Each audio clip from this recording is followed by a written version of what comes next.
atas kegagalan dan kegagalan kita dalam spiritual, atas kegagalan-kegagalan kita dalam mempertahankan keimanan, atas kegagalan-kegagalan kita sehingga tidak bisa melaksanakan kewajiban, atas kegagalan dan kegagalan kita sehingga tidak bisa menghindar daripada maksiat. Jangan sampai berputus asa. Ya ibadiyalladzina asrafu ala anfusihim la taqnatu min rahmatillah. Wahai orang-orang yang melampaui batas atas diri mereka, jangan sekali-kali kalian berputus asa daripada rahmat Allah. Rahmat Allah jauh lebih besar daripada dosa-dosa yang kita lakukan. Seandainya kalau makhluk ini semuanya berdosa, makhluk ini semuanya berdosa, bukan saja manusia, bukan saja jin dan setan, tetapi juga rumputan, bahkan pepohonan berdosa. Tetapi rahmat Allah jauh lebih besar daripada dosa itu semua. Ayat 32 daripada surat Al-Fatir ini membelah manusia menjadi tiga klasifikasi. Allah berfirman, "Tsumma awrasnal kitaba alladziina istafaina." Tsumma awrasnal kitaba. Kemudian kami wariskan kitab terhadap orang-orang yang kami pilih. Kita ini orang-orang terpilih. Kita orang-orang terpilih mewarisi Al-Quran.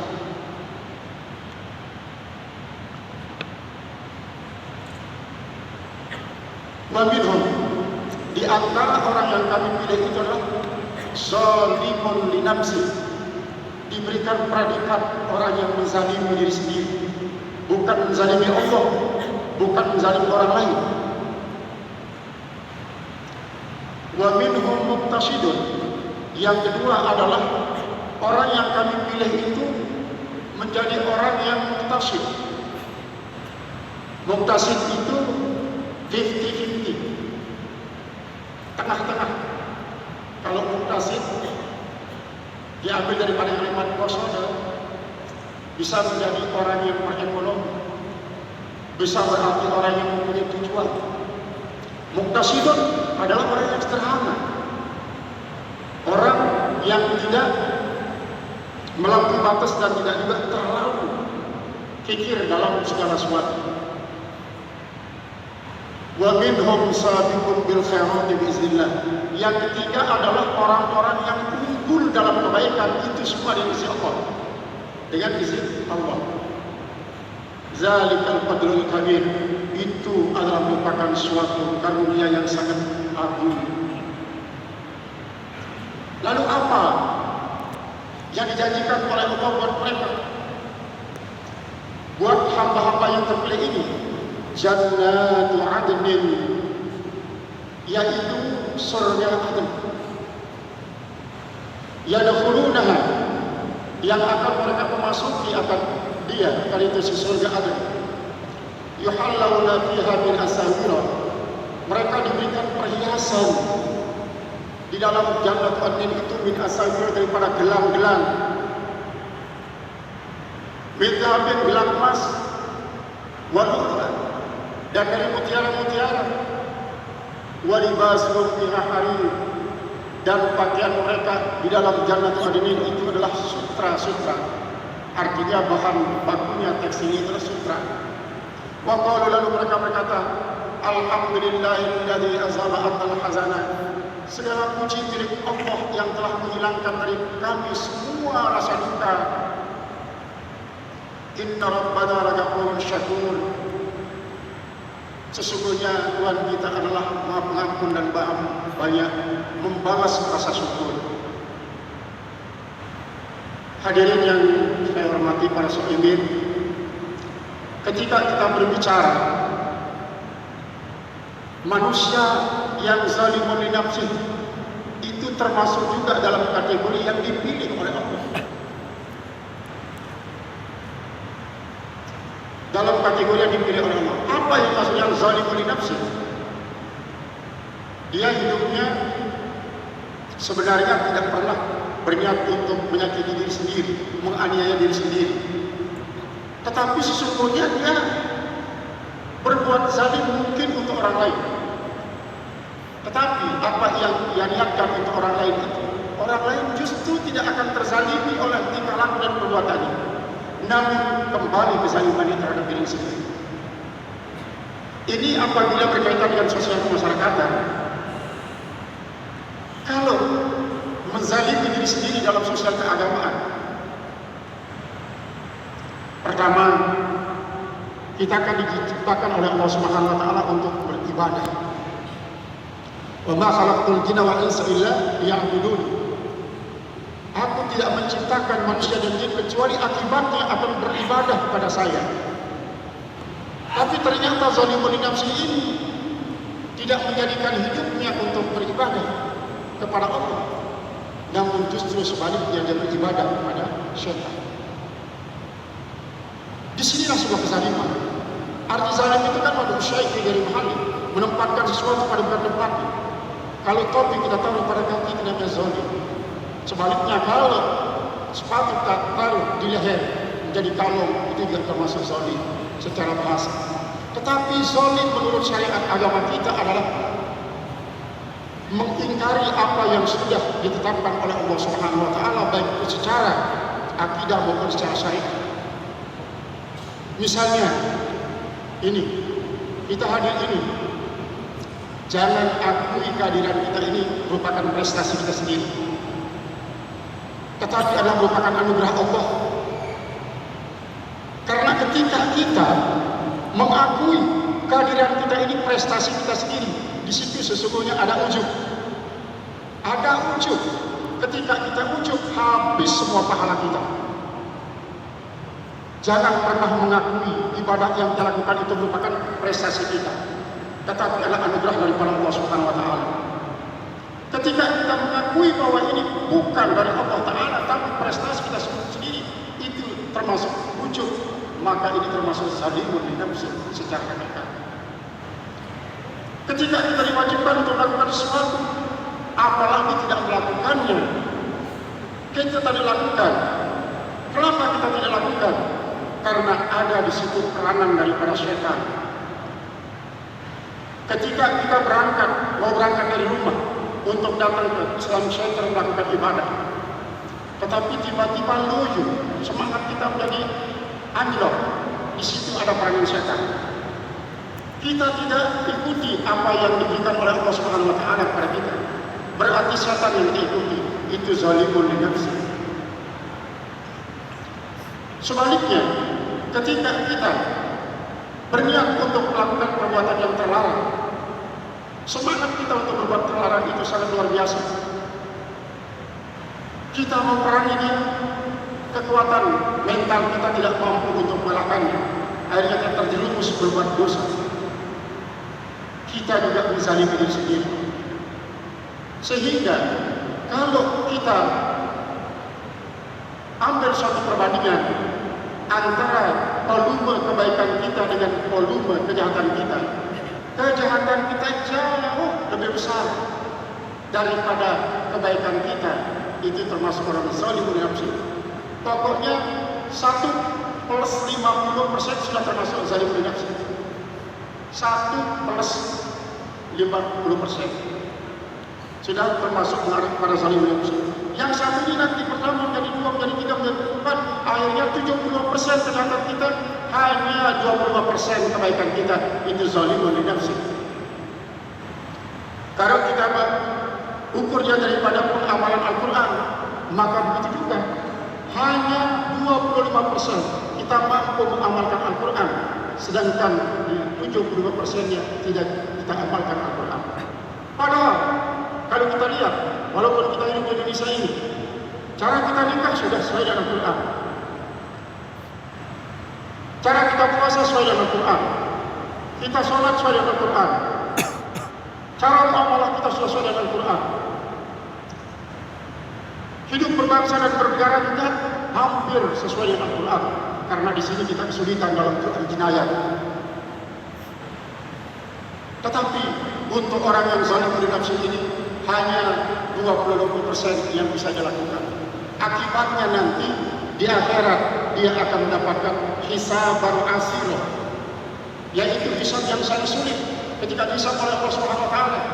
Maka kalau boleh kita bilang hanya 25% pertanyaan Allah bisa dijawab, 75% nggak bisa. Karena dia diberikan hisab yang sulit. Yang kedua adalah muqtasidun. Orang muqtasidun ini 50-50. 50% dia bisa menghafal Al-Quran, kemudian 50% nggak bisa. Ketika dia sholat misalnya, kalau kita mengukur nilai sholat seorang dari segi syariat, nilai 100-nya adalah mundur 102. Karena dari syariat dia sudah dapat melakukan yang 8 macam itu. Dia tahu syarat wajib sholat. Yang kedua dia tahu syarat sah sholat. Yang ketiga dia tahu rukun sholat. Yang keempat dia tahu sunat abad sholat. Yang kelima dia tahu sunat hayat sholat. Yang keenam dia tahu yang makruh dalam sholat. Yang ketujuh dia tahu yang membatalkan sholat. Dan yang kedelapan dia tahu hikmah sholat. 8 ilmu ini dia tunaikan secara tuntas dia dapat 100%. Tetapi ternyata yang muqtasidun ini tidak dapat seperti itu. Mungkin dia sholat setiap hari bersama kita, tapi kita tanya, mohon maaf saudara, tahu enggak syarat wajib sholat? Kalaupun dia tahu mungkin hanya 2, Islam dan balik, lain-lainnya enggak tahu. Tahu syarat sah sholat? Sama sekali tidak tahu, tapi dia lakukan. Kalau dilihat dari sini nilai perlakuannya bagus, cuma ilmu sholat itu tidak dia miliki. Begitu seterusnya. Puasa begitu juga, 50% nilainya sepanjang hidupnya sampai dia meninggal dunia, 50-50 semua amal soleh. Itulah yang muqtasidun. Ketika nanti berhadapan dengan Allah Subhanahu wa taala, dia akan mendapatkan hisaban yasiro.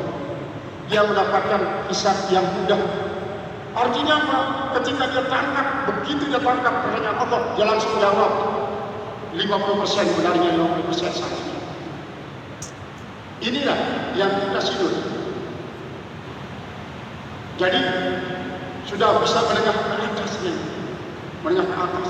Artinya potensial dia akan menjadi orang yang terus nanti meningkat kepada sabiqun bil khairat. Kemudian yang ketiga adalah sabiqun bil khairat biiznillah.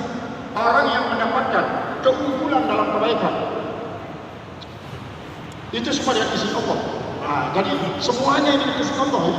Semua dengan anugerah Allah, semua dengan irada Allah. Nah, kalau yang sabiqun bil khairat ini hampir 99% tuntas agama dilaksanakan. Mungkin kalau ada kesalahannya setiap amal yang ibadahnya atau irama sosial kemasyarakatan hanya satu keilmuan yang besar. Itu sabiqun bil khairat. Orang-orang yang sabiqun bil khairat ini mungkin saja dia termasuk dalam kategori orang-orang yang yadkhuluna jannata bighairi hisab. Ja'alallahu jami'an min ha'ula'i sabiqun bil khairat. Amin. Berarti siapa yang mengetahui ketiga situasi ini secara hakikat? Allah. Kita sendiri tidak tahu. Pengetahuan diri kita tentang diri kita sendiri sangat-sangatlah nihil. Walaupun para ulama tasawuf mengatakan man arafa nafsahu faqad arafa rabbah, man arafa qalbahu faqad arafa rabbah, wa man arafa ruhahu faqad arafa rabbah. Siapa saja yang tahu nafsu yang 7 itu. Siapa yang tahu akan kalbunya, pasti dia tahu Tuhannya. Siapa yang tahu ruhnya, maka pasti dia tahu Tuhannya. Tetapi para ulama sufi yang sudah sampai gawas membaliknya. Man aqra rabbahu faqad arafa nafsahu. Siapa saja yang tahu Tuhannya pasti dia tahu akan dirinya. Man arafa rabbahu faqad arafa qalbahu. Siapa saja yang tahu Tuhannya pasti dia tahu hatinya. Wa man arafa rabbahu faqad arafa ruhahu. Siapa yang tahu Tuhannya barulah dia tahu akan ruhnya. Itu para gaus yang begitu. Nah, kembali kepada sabiqun bil khairat ini, maka nanti Allah akan memberikan dia masa surga bighairi hisab. karena kelasnya sangat tinggi. Kemana dia dimasukkan? Jannati Adnin, ke dalam surga yang namanya Jannati Adnin. Padahal di dalam kitab Syadul Iman, surga itu memang banyaknya 8. Yang paling tinggi Jannati Adnin. Jannati Adnin itulah untuk para ulama. Di bawahnya Jannatul Firdaus untuk apa? Jannati Adnin itu untuk para anbiya dan para keluarganya. Sedangkan di bawahnya adalah Jannatul Firdaus untuk para ulama. Sampai Rasulullah mengatakan, "Idza talabtul jannata fadlubul al-firdaus." Kalau kalian mencari surga, maka carilah yang surga Firdaus. Nah, sekarang di sini tiga-tiganya itu adalah jadi adnin. Karena dia bukan pilihan Allah. Kenapa? Kenapa zalimul nafsi? Kenapa yang tasidun? Sama komposisinya dengan orang-orang yang sebelum adnin. Memang surganya sama bernama Jannatul Adnin, tapi arealnya yang berbeda-beda. Di sini areal zalimul nafsi, di sini areal muqtasidun, di sini areal sabiqun bil khairat. Maka di dalam surga Adn itu akan diberikan kesenangan oleh Allah Subhanahu wa taala yang ditonjolkan pertama kali perhiasan. Yuhallawna fiha min asawira min zahabin wa lu'lu'an. Diberikan perhiasan daripada emas, kemudian mutiara, walibasuhum fiha harir, pakaiannya terbuat dari sutra. Kenapa tidak ditonjolkan istri? Kenapa tidak ditonjolkan makanan? Kenapa tidak ditonjolkan mahligai? Tapi justru yang ditonjolkan adalah libas, dan ditonjolkan adalah perhiasan. Ini adalah sesuai dengan naluri kemanusiaan para kita di dunia ini. Baik lagi maupun perempuan tidak bisa terlepas daripada naluri kesenangannya pada perhiasan. Tetapi libas takwa khairun, pakaian ketakwaan itu lebih bagus. Nah, kesemuanya ini akan diberikan oleh Allah Subhanahu wa taala kepada kita di dunia. Libas takwa itu, libas takwa, imtithalul awamir wa ijtinabun nawahi, menjunjung tinggi perintah dan menjauhi larangan. Kita bersyukur kepada Allah Subhanahu wa taala. Semua kita ini orang takwa, walaupun mungkin tingkatnya berbeda-beda. Semua. Karena apa? Takwa ini sebenarnya kalau di dalam ilmu apa, ilmu mantek itu, iman, kemudian Islam, takwa. Itu termasuk dia umum, khusus, wajib. Kenapa kita puasa? Karena kita beriman. Kenapa kita puasa? Karena kita bertakwa. Karena kita menjunjung tinggi perintah. Lalu kenapa kita ingin mencari takwa lagi padahal kita sudah bertakwa?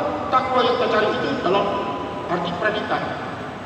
Kalau takwa yang mendorong kita untuk melakukan ibadah itu adalah merupakan sifat. Sedangkan takwa yang sedang kita cari merupakan suatu proses. Kita ini sedang berproses menjadi takwa sampai kepada nanti pada ketentuan. Sehingga dengan demikian kita akan mendapatkan apa yang kita harapkan dari Allah Subhanahu wa taala, seperti yang dijanjikan dalam ayat yang ketiga tadi itu. Kita mengatakan waqal alhamdulillahilladzi azhaba 'annal hazan inna rabbana laghafurun syakur. Segala puji milik Allah yang telah menghilangkan dari kita semua al-hazan. Hazan itu dalam arti duka cita, sedih, gundah, gelana dan lain sebagainya. Itu kita sudah dihindarkan oleh Allah Subhanahu wa taala. Kira-kira di antara yang hadir ada yang sedih? Ada yang sedang sedih? Kenapa kita sedih? Nanti akhir Ramadan kita harus sedih. Kenapa? Karena akan ditinggalkan oleh Ramadan. Sekarang ini kita sedang mesranya, bergumul dengan segala macam sajian Ramadan. Kita sedang bergembira. Nanti atau besok akan datang puncaknya. Bagi saudara-saudara kita yang sudah di bulan puasa nanti akan puncak bergumulnya dengan segala macam sajian Ramadan. Kalau kita mungkin yang belakangan besok kita sedang berkumpul dengan semua kebahagiaan surgawi yang diturunkan oleh Allah kepada kita di bulan Ramadan ini. Hilangkan kesedihan sejenak. Jangan selamanya kita sedih terus. Di bulan Ramadan kita sedih, dalam Ramadan kita sedih. Kapan kita senang? Kita juga perlu kesenangan di dunia ini, tapi kesenangan yang sifatnya ilahiyah, yang namakan farhatun ilahiyah, yaitu kesenangan yang dibangsakan kepada Allah Subhanahu wa taala.